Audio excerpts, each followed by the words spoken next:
ابتدا ہے رب جلیل کے بابرکت نام سے، جو دلوں کے بھید خوب جانتا ہے۔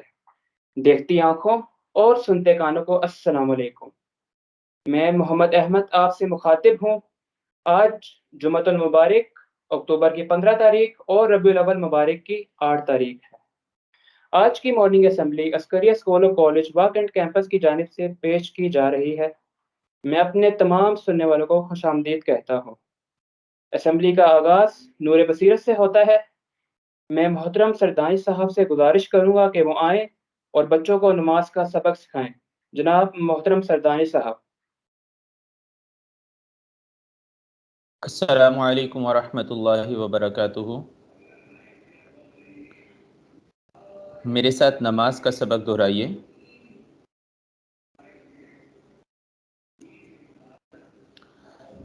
التحیات للہ،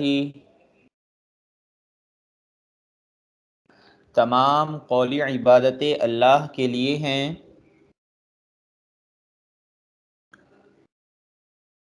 والصلوات، اور تمام عملی عبادتیں بھی۔ والطیبات،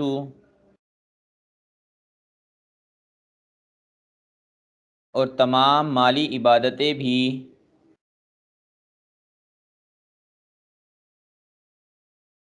السلام علیکہ، سلام ہو آپ پر۔ ایھا النبی، اے نبی صلی اللہ علیہ وآلہ وسلم۔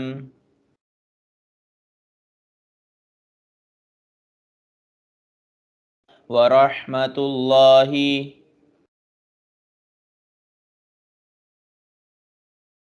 اور اللہ کی رحمت ہو۔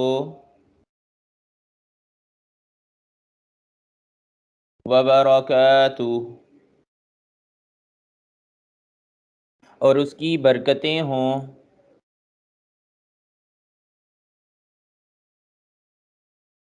السلام علینا، سلام ہو ہم پر۔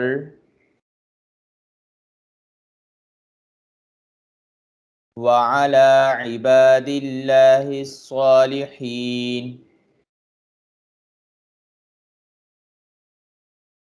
اور اللہ کے نیک بندوں پر۔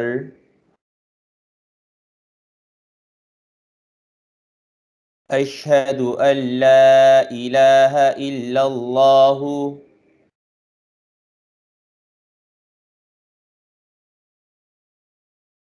میں گواہی دیتا ہوں کہ اللہ کے سوا کوئی معبود نہیں ہے۔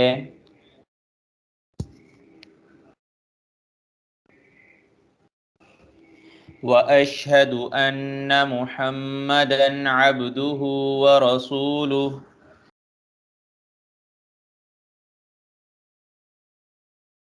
اور میں گواہی دیتا ہوں کہ بے شک محمد صلی اللہ علیہ وآلہ وسلم اللہ کے بندے اور رسول ہیں۔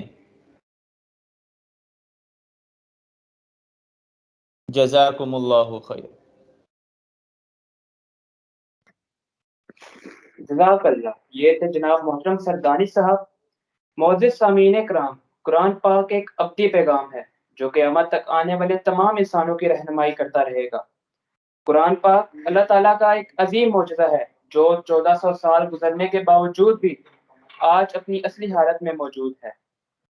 آیات مقدسہ کے مفہوم و مطالب کو بیان کرنے کی سعادت حاصل کرتے ہیں جناب سر ادریس صاحب۔ السلام علیکم ورحمۃ اللہ وبرکاتہ۔ اعوذ باللہ من الشیطان الرجیم، بسم اللہ الرحمن الرحیم۔ الذي جعل لكم الأرض فراشا والسماء بناء وأنزل من السماء ماء فأخرج به من الثمرات رزقا لكم فلا تجعلوا لله اندادا وانتم تعلمون الذي جعل لكم الارض الذي وہ ذات جس نے جعل بنایا کریٹڈ میڈ لکم لکم تو اب آپ کو یاد ہو گیا ہوگا لام لیے کم تم لکم فار یو تمہارے لیے الارض ارض زمین کو کہتے ہیں ارتھ فراشن بچھونا بستر رہنے کی جگہ واو اور السماء ہم پہلے پڑھ چکے آسمان یا ہر اوپر کی چیز کے لیے بولا جاتا ہے بناءً چھت عمارت کنوپی الذی جعل لکم الارض فراشا وہ اللہ وہ رب وہ ذات ہے جس نے بنایا تمہارے لیے زمین کو فرش والسماء بناء اور آسمان کو چھت وانزل من السماء ماء واو اور انزل نازل کیا اتارا برسایا سینڈ ڈاؤن ریویلڈ من سے السماء وہی دوبارہ آ گیا آسمان ماءن پانی وانزل من السماء ماء اور اتارا اس نے اور برسایا اس نے آسمان سے پانی فاخرج به من الثمرات فا سو پس اخرج نکالا بھی ساتھ اس کے یعنی اس کے ذریعے من سے الثمرات پھل ثمرات کے معنی اردو میں بھی ثمرات پھل کے لیے بھی استعمال ہوتا ہے اور ثمرات نتائج کے لیے بھی استعمال ہوتا ہے جمع ہے ثمرہ کی اور بہت مواقع پہ لوگ کہتے ہیں کہ یہ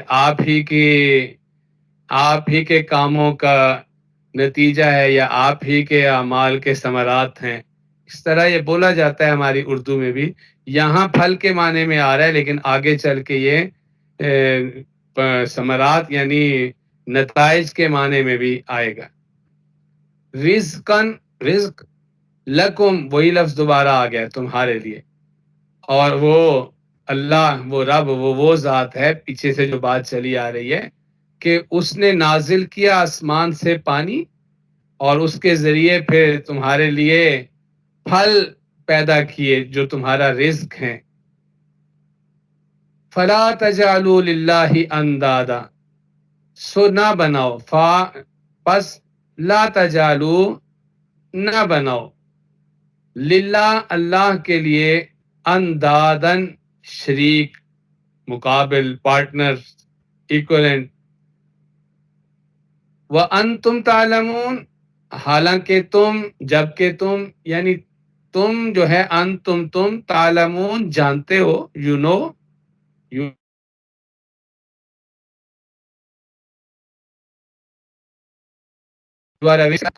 فلا تجعلوا للہ اندادا وانتم تعلمون پس نہ بناؤ اللہ کے ساتھ شریک جبکہ تم یہ سب چیزیں جانتے ہو یہ سورہ بقرہ کی آیت نمبر 22 ہے اس سے پہلے 21 نمبر آیت جہاں سے شروع ہوئی تھی وہاں آپ کو یاد ہوگا کہ بات یہ فرمائی گئی تھی کہ یا ایھا الناس اعبدوا ربکم اے لوگو اپنے رب کی عبادت کرو اور پھر اس کے بعد انسان کی توجہ دلائی گئی اپنی ذات کی طرف کہ وہ رب کون ہے تمہیں پہچاننے کی ضرورت پیش آ رہی ہے تو غور کرو اپنی ذات میں اپنے آباء و اجداد پہ وہی رب ہے جس نے تمہیں بھی پیدا کیا اور تمہارے آباء و اجداد کو بھی پیدا کیا اور اب اس آیت کریمہ میں انسان کو اس کی ذات سے باہر جو اللہ تعالیٰ کے بے شمار انعامات ہیں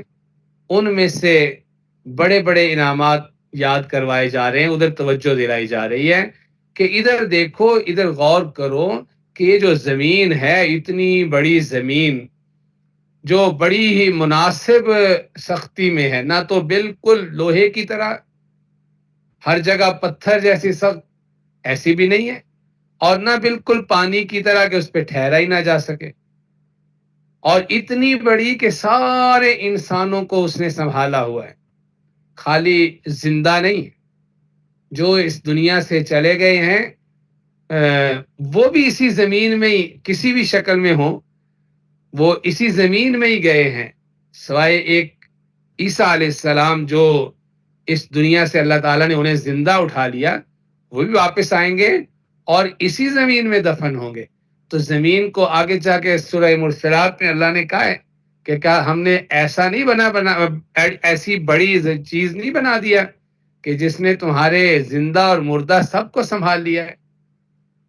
تو اللہ نے اس طرف توجہ دلائی ہے کہ دیکھو یہ زمین، اس پہ غور کرو، اور پھر فرمایا آسمان، ایسی خوبصورت چھت بنا دی اس کے اوپر، اور آسمان کی طرف سے یعنی بادلوں سے اللہ تعالیٰ پانی برساتا ہے، اور اس پانی کے ذریعے اس زمین سے اللہ تعالیٰ کھیتیوں کو، پھلوں کو پیدا فرماتا ہے، اور انسان اسے اپنے رزق کے لیے استعمال کرتا ہے۔ تو یہ انسان کو توجہ دلائی گئی، غور کرو، اپنی ذات پہ غور کرو، اپنے دائیں بائیں اپنی ضروریات جہاں سے تم پوری کر رہے ہو ان پہ غور کرو، تو تمہیں معلوم ہو جائے گا کہ کون ہے رب۔ اور آپ دیکھیے اللہ تعالیٰ نے کتنی سادہ اور کتنی پر اثر بات ارشاد فرمائی ہے کہ ایک سادہ سا آدمی دیہاتی، جو ضرورت نہیں ہے کہ کوئی بہت بڑا فلاسفر ہو، بالکل ان پڑھ سادہ آدمی دیہاتی جو ہے، وہ بھی اگر ان چیزوں پہ غور کرے تو وہ بھی روزمرہ روز دیکھتا ہے انسانوں کی پیدائش کے مراحل کو، اپنی ذات کو جانتا ہے، اپنے آبا و اجداد کو جانتا ہے، اور وہ بھی زمین و آسمان کو دیکھتا ہے، اور وہ بھی کھیتوں سے پودوں کا پیدا ہونا اور فصلوں کا پیدا ہونا، پھلوں کا پیدا ہونا، وہ سب کچھ دیکھتا ہے۔ وہ بھی دیکھتا ہے کہ ایک ہی زمین ہے اور اس پہ ایک ہی طرح کا پانی برستا ہے، اور اسی جگہ سے پھل نکلتے ہیں، کوئی میٹھا ہے، کوئی کڑوا ہے، کوئی کسی کا کچھ ذائقہ ہے، کسی کا کچھ ذائقہ ہے، رنگ برنگی چیزیں نکلتی ہیں اور میری ضرورتیں پوری ہو رہی ہیں۔ تو یہ ساری چیزیں انسان، سادے سے سادہ آدمی بھی اس پہ غور کر کے اس نتیجے تک پہنچ جاتا ہے کہ وہی ذات ہے جو یہ ساری چیزیں مجھے دے رہی ہے، وہی ذات ہے کہ اس کے سامنے جھکا جائے، اس کی عبادت کی جائے۔ اور یہ مشرکین مکہ جو ہیں وہ بھی ان باتوں کو مانتے تھے کہ یہ پیدا کرنے والی ذات صرف اللہ کی، اور یہ ساری نعمتیں دینے والی ذات صرف اللہ کی ہے۔ اس کے بعد وہ گڑبڑ کرتے تھے کہ یہ سارے جو انہوں نے بت بنائے ہوئے تھے، انہیں اللہ نے فلاں اختیارات فلاں دے دیے ہیں، فلاں کام ان کے حوالے کر دیے ہیں، اور پھر وہ اللہ کے شریک بناتے تھے۔ اس لیے آگے فرمایا کہ فلا تجعلوا للہ اندادا، دیکھو جب تم نے غور کیا اور تمہیں پتہ چل گیا کہ تمہاری ساری ضرورتیں ایک ہی ذات ہے جو پوری کر رہی ہے، جو رب ہے تمہارا، تو پھر اس کے ساتھ کسی کو شریک نہ بناؤ، اس کے ساتھ کسی کو مقابل میں مت کھڑا کرو کسی بھی چیز کے لیے، ساری ضرورتیں اپنی اسی سے مانگو اور اسی کے ساتھ اپنا تعلق قائم کرو۔ اور انتم تعلمون، جبکہ تم جانتے ہو، یعنی یہ ایسی کوئی مشکل باتیں تو نہیں اب تمہارے سامنے ہم نے رکھی، تم جانتے ہو کہ تمہیں اللہ نے پیدا کیا ہے، تم جانتے ہو کہ یہ ساری چیزیں اللہ کے علاوہ کوئی پیدا نہیں کر سکتا، یہ ساری نعمتیں اللہ ہی دے رہا ہے۔ تو اس ساری باتوں کو جانتے ہوئے بھی اللہ کے ساتھ شرک کرنا، اس سے بڑی اور بے وقوفی کیا ہے؟ اس لیے فرمایا فلا تجعلوا للہ اندادا، سو اللہ کے ساتھ کسی کو شریک نہ بناؤ۔ اللہ تعالیٰ ہم سب کو سمجھنے کی اور عمل کرنے کی توفیق عنایت فرمائے۔ السلام علیکم ورحمۃ اللہ وبرکاتہ۔ جزاک اللہ۔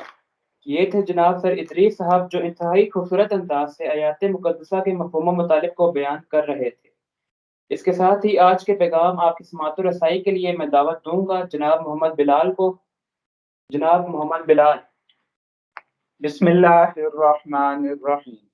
شہیدوں کا لہو و خون ہے جس کی تجلی سے یقین افراد کے قوموں کے مستقبل سنورتے ہیں، اسی کے تابشوں سے آسمان فکر و دانش پر نہیں صحبتیں بکھرتی ہیں، نئے سورج نکلتے ہیں۔ واجب الاحترام جناب پرنسپل صاحب، معزز اساتذہ اکرام اور میرے عزیز طالبین ساتھیوں، السلام علیکم۔ وطن عزیز پاکستان کو یہ منفرد اعزاز حاصل ہے کہ یہ واحد نظریاتی ریاست ہے جو اسلام کے نام پر وجود میں آئی، وہ نظریہ جو ہماری احساس ہے، ہماری شناخت ہے اور دو جہانوں میں ہماری فلاح و بہبود کا ضامن ہے۔ اسی لیے قدرت کو یہ سوغات ہمیں بے پناہ قربانیوں کے بعد نصیب ہوئی، آزادی کی نئی خون کی ندیاں پار کر کے ساحل مراد پہ اتری ہیں، لاکھوں شہیدوں کا لہو غرس آزادی کی مانگ کا سندور بنا، تب جا کے اسلامیہ نے ہند ایک آزاد اور خود مختار قوم کے قالب میں ڈل سکے۔ مگر ہمارا لہو پی کے بھی دشمنوں کو ہماری آزادی راس نہ آئی، چنانچہ ابلیس کے پجاری روز اول سے وطن عزیزے کی جڑوں کو کھوکھلا کرنے کے در پہ رہے ہیں۔ سازشوں کا وہ زور جو اس دھرتی کی رگوں میں سرایت کرتا رہا، ہماری ایک بازو کاٹ کے بھی سیراب نہ ہوا۔ حسد کی یہ آگ جو کبھی راکھ بن کے سلگتی رہی، کبھی شعلہ بن کے بھڑکتی رہی، اس کی تازہ ترین صورت دہشت گردی کا یہ عفریت ہے جس نے افغانستان کے کیساروں پر طاغوتی الغار کے کھوگ سے جنم لیا، اور وہاں آگ اور خون کا کھیل کھیلنے کے بعد ہیلے بہانے سرحد اس پار در آیا اور رفتہ رفتہ پورے ملک کو میدان جنگ بنا لیا۔ بم دھماکے، قتل و غارت، لوٹ مار، اغواء برائے توان اور خودکش حملے روز کا معمول بن گئے۔ پورے ملک پہ یہ یقینی بے چینی کا سایہ لہرانے لگا، پورا معاشرہ عدم و تحفظ کا شکار ہو گیا، سول آبادی کا تو جینا ہی حرام ہو گیا، ہماری دفاعی ارادے بھی دہشت گردی کی دستپر سے محفوظ نہ رہ سکے، نجی سرکاری املاک کو شدید نقصان پہنچایا گیا، منجر و محراب خون شہیدان سے گلرنگ ہوئے، بندر کا خدا سنگینوں کے سائے میں سجدہ کرنے پر مجبور ہو گئے، کوچہ بازاروں قتل گاہوں کا منظر پیش کرنے لگا، حتیٰ کہ GHQ بھی دہشت گردی کے زرد سے محفوظ نہ رہ سکا۔ خود یہی شہری جس میں آپ ہم روبرو اور جو سمانے حروب و ضرب کی تیاری کے اعتبار سے وطن عزیز کا احساس ترین شہر ہے، اسی نامراد دہشت گردی کا زخم خورد ہے۔ پوری قوم دہشت گردی کے خلاف جنگ میں افواج پاکستان کے ساتھ ہے اور ان کے مکمل کامیابی کے لیے دعا گو ہے۔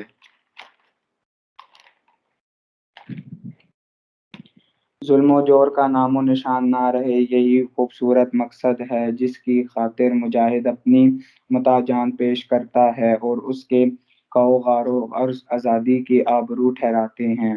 آئیے وسیعت قوم آج مل کر یہ عہد کریں کہ خود دل دیکھ کے نکھاریں گے رخ برگ گلاب، ہم نے گلشن کی تحفظ کی قسم کھائی ہے۔ شکریہ۔ یہ تھے محمد بلال صاحب۔ اس کے ساتھ ہی میں اپنی اسمبلی کا اختتام کرتا ہوں ان اشعار میں۔ محمد نہ ہوتے تو خدائی نہ ہوتی، محمد نہ ہوتے تو خدائی نہ ہوتی، خدا نے یہ دنیا بنائی نہ ہوتی۔ اللہ حافظ۔